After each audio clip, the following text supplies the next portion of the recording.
Donc c'est vrai que c'est un écart faible. Bon, nous, on a fait les choses sérieusement, c'est-à-dire que quand les différentes estimations se sont rapprochées, on a recompté pour vérifier qu'il n'y avait pas de changement possible. Ça a été le cas vers 2 heures du matin. Voilà, après, dans quel sentiment on est? On est à la fois, j'ai envie de vous dire partagé, c'est-à-dire bien sûr déçu parce que l'objectif c'était pour Jean-Luc Mélenchon de se qualifier au second tour de l'élection présidentielle, qu'il y avait un trou de souris, on l'avait dit, et que c'était vraiment un trou de souris. Malheureusement, on n'a pas réussi à passer. Et puis en même temps, déçu aussi pour le pays, bien sûr, et puis fier quand même de la campagne qui a été menée par Jean-Luc Mélenchon, par les résultats qu'il réalise dans un certain nombre de communes. Moi, je milite à Toulouse, on a fait 38% à Lille. À Toulouse, on a fait plus de 40% à Lille. Ouais. Nantes, en fait aussi. Nantes, Le Havre. Bon, Le Havre. Toutes les grandes villes de ce pays qui ont mis Jean-Luc Mélenchon très largement en tête. Et je veux juste remercier, j'en profite, la jeunesse, les catégories populaires. Ce que j'ai observé moi hier, c'est qu'on a vu dans les bureaux de vote une partie de la population qui parfois ne votait plus, n'allait plus voter depuis 5 ans, 10 ans, qui a retrouvé autour de la candidature de Jean-Luc Mélenchon des raisons d'espérer. Et moi, je suis fier de leur avoir envoyé un message et qu'ils l'aient entendu. Où sont ces 500 000 voix? Ségolène Royal, elle a une idée très précise. Écoutez, c'est hier soir sur BFM TV. Quand on est candidat à une élection présidentielle pour un courant politique, on est au service de cette histoire. Ouais. C'est pas l'histoire qui est au service de votre petit ego.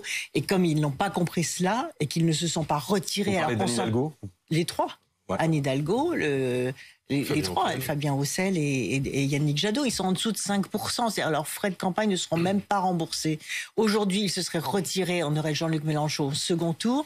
C'est-à-dire que la France pourrait bénéficier d'un vrai débat de fond, de choix, de valeurs et de stratégie par rapport à l'état du pays. Qu'est-ce que vous en pensez? C'est une réalité mathématique. Le nombre de voix qui manque à Jean-Luc Mélenchon pour se qualifier au second tour est inférieur, par exemple, au nombre de voix qui ont été réalisées par Fabien Roussel. Maintenant, moi, vous savez, on a fait toute cette campagne en disant notre objectif, c'est de convaincre autour d'un programme de propositions. Il y a eu beaucoup d'attaques contre Jean-Luc Mélenchon dans cette campagne. On n'a jamais répondu parce qu'on a considéré que c'était pas à la hauteur de la situation, pas à la hauteur de l'urgence et de cette campagne. C'est pas aujourd'hui que je vais commencer, si vous voulez, à le faire. Personnellement, je suis fier de la campagne qui a été menée. Il a manqué quelques voix. J'espère que cette déception, mais aussi cette fierté, elle permettra de construire les victoires de demain. De quoi nourrir peut-être des regrets. Est-ce que ce n'était pas à vous et à Jean-Luc Mélenchon de tendre la main plus clairement ou de gérer plus clairement et stratégiquement cette question de la gauche désunie? Je pense à Fabien Roussel notamment. Écoutez, Fabien Roussel, c'est pas nous qui votons au sein du Congrès du Parti communiste, dans lequel le Parti communiste a décidé de présenter son candidat. À partir de ce moment-là, le Parti communiste avait fait le choix d'avoir une candidature. Personnellement, je le regrette et on l'a regretté pendant toute la campagne.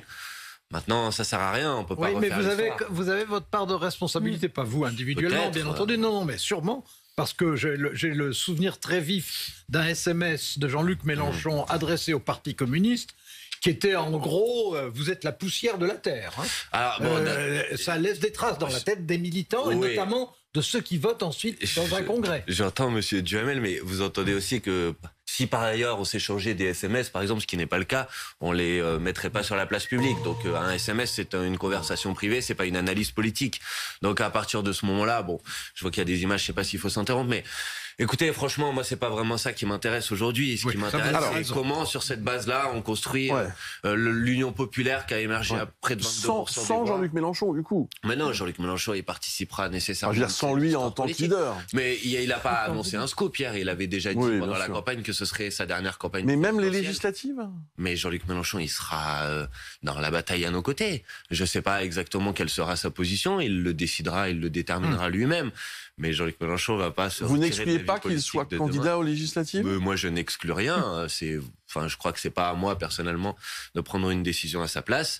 Il dira comment il voit son avenir politique. En tout cas, ce dont je suis certain, c'est que son avenir, il sera au sein de l'Union populaire et qu'il va pas arrêter la politique demain.